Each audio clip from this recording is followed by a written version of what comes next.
안녕하세요. 정보 수행 평가를 함께한 1403 정서우, 1420 허진석입니다.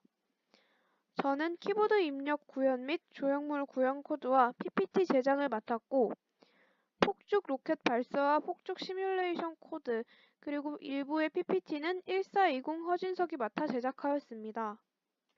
발표 목차는 주제 선정 과정, 구현하고자 한 것 및 구현 방법, 최종 코드, 실행 영상, 알게 된 점 및 느낀 점입니다. 주제 선정 과정에서는 먼저 불꽃놀이를 구현해보자는 의견이 나왔습니다. 여기에 불꽃의 낙하 속도로 물리법칙 중重력을 표현해보자는 의견과 불꽃의 색깔을 금속의 불꽃색으로 정해서 화학상식을 알려주자는 의견이 추가되어 금속의 불꽃색을 이용한 불꽃놀이를 구현해보기로 하였습니다. 우선 저희는 폭죽이 터지는 모양 및 벡터를 계산하고자 하였습니다. 일반적인 폭죽은 구체 가깝게 터지기 때문에 저희도 이것을 구현하고자 하였고, 따라서 다음과 같은 식을 사용하게 되었습니다. 우선 폭발점에서의 폭발하는 에너지, 즉 스칼라 값을 지정합니다. 현재 이 코드에서는 스칼라 12라고 지정을 하였습니다.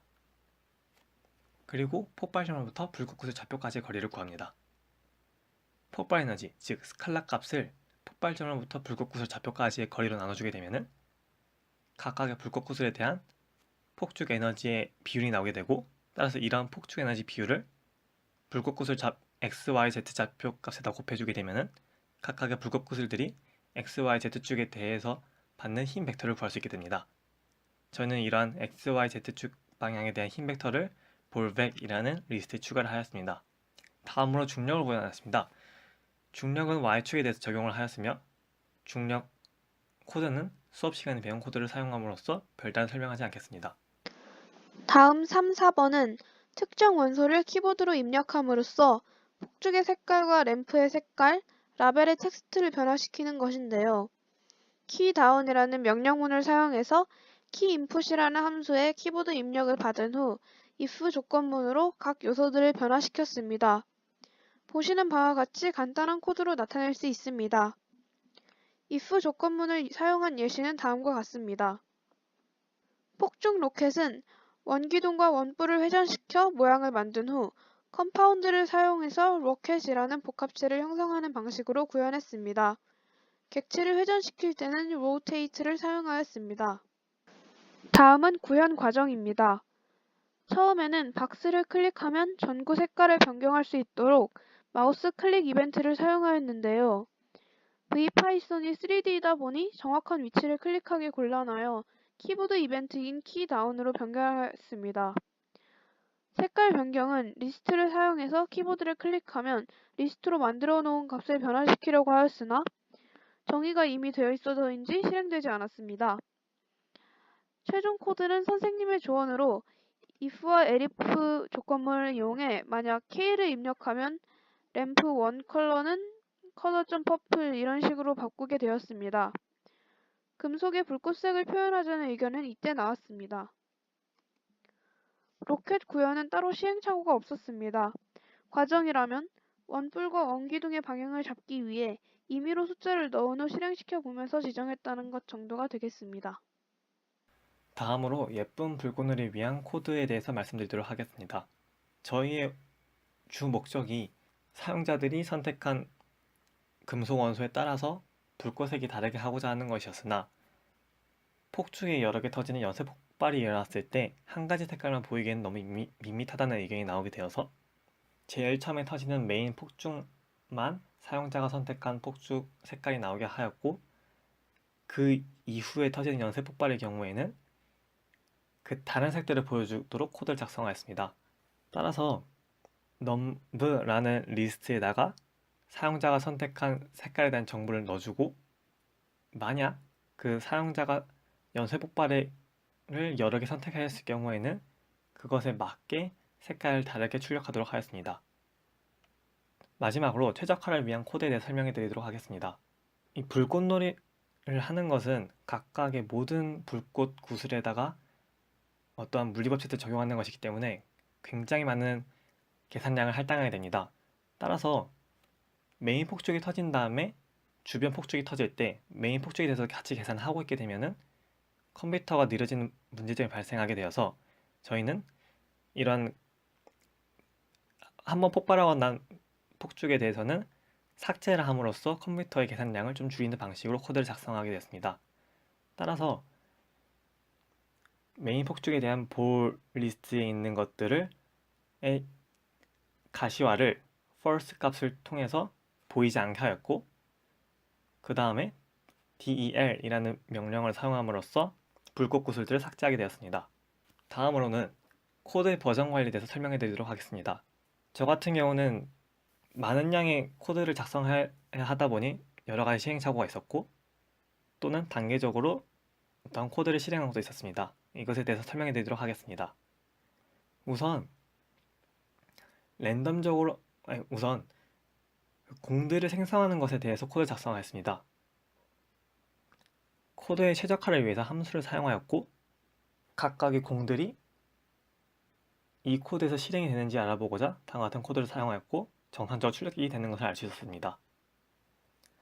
앞에 코드에서 일렬로 구슬들을 날렸다고 치면은 이제는 랜덤적으로 구슬들을 해당 구역 안에 만들고자 다음과 같은 코드를 작성하였고, 총 500개의 구슬들을 랜덤적으로 생성하는 것에 성공하였습니다.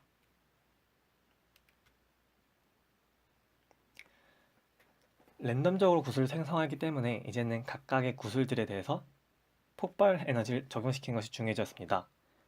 그래서 우선 제일 앞에서 설명했던 방식으로 힘 벡터들을 계산하였고, 이 힘 벡터가 정상적으로 작동하는지 알아보고자 다음과 같은 코드를 작성 및 실행해 보았습니다.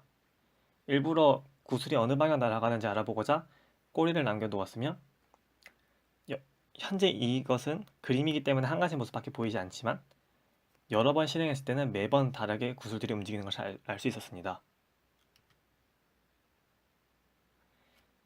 이제 하나의 구슬에 대한 것이 아닌 여러 개의 불꽃 구슬들에서 적용을 시켜야 하는데, 이때 각각의 불꽃 구슬들에 대해서 적용을 시키는 것이 문제점이 발생하여서 송선리 선생님의 도움을 받아서 포문을 사용함으로써 성공을 하였습니다.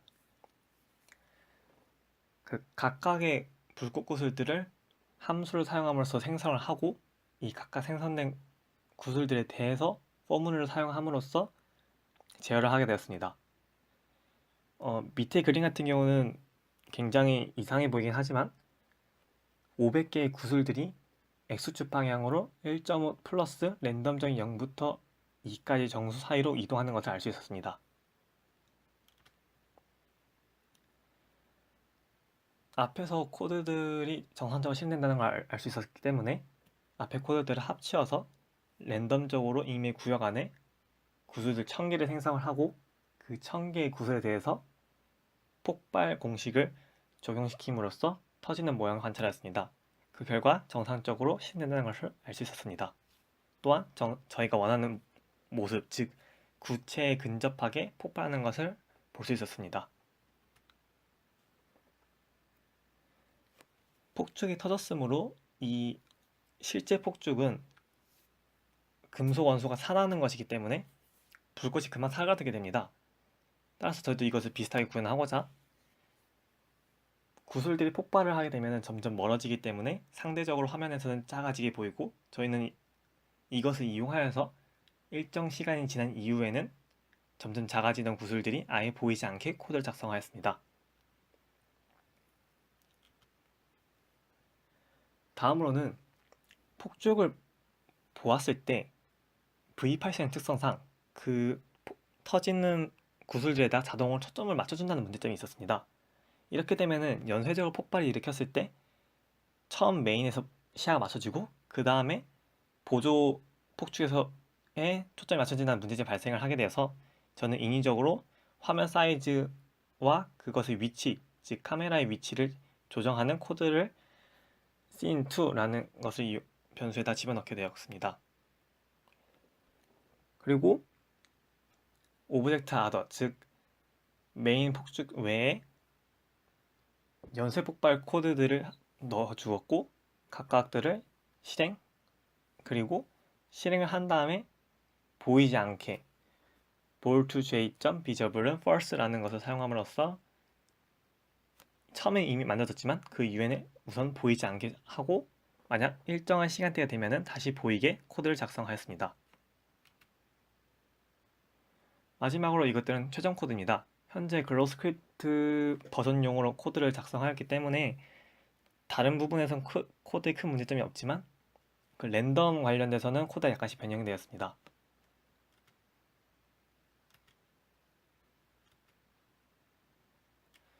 글로스크립트에서 실행을 할 경우에는 각각의 객체들에 대해서 많은 양의 리소스를 필요로 하기 때문에 제대로 실행되지 않는다는 단점이 있었습니다. 그래서 저희는 따로 파이썬에다가 VPython 라이브를 설치해서 실행을 하였고 그 실행 영상을 보여드리도록 하겠습니다.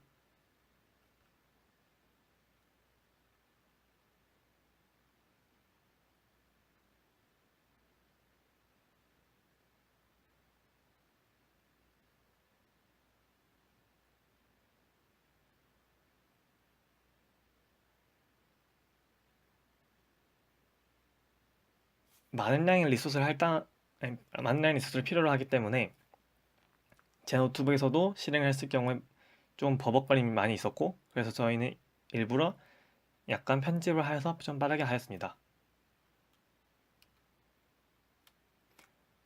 마지막으로 알게 된 점 및 느낀 점에 대해서 얘기하도록 하겠습니다. 우선 VPython에서 객체 생성이 아니라 키다운, 키업이라는 새로운 명령문들을 새로 알 수 있었습니다. 하지만 코드를 작성하는 과정 중에서 파이썬 함수의 특성상 전역 변수, 즉 함수 내부에 사용되는 변수와 지역 변수, 즉 함수 밖에서도 정의되고 사용되는 지역 변수가 서로 다르게 분리되어 있어서 이 변수를 재현하는 것이 조금 힘들었습니다. 또한 약 263줄에 달하는 긴 코드를 작성함으로써 코드의 효율성이 중요하다는 것을 알게 되었고 효율적인 코드를 작성하는 법에 대해서 알게 되었습니다. 마지막으로 VPython은 그래픽 관련된 라이브러리이기 때문에 GPU 리소스를 많이 잡아먹고 따라서 대량 객체 생성 및 시뮬레이션 돌리기는 적합하지 않다는 것을 알게 되었습니다. 감사합니다.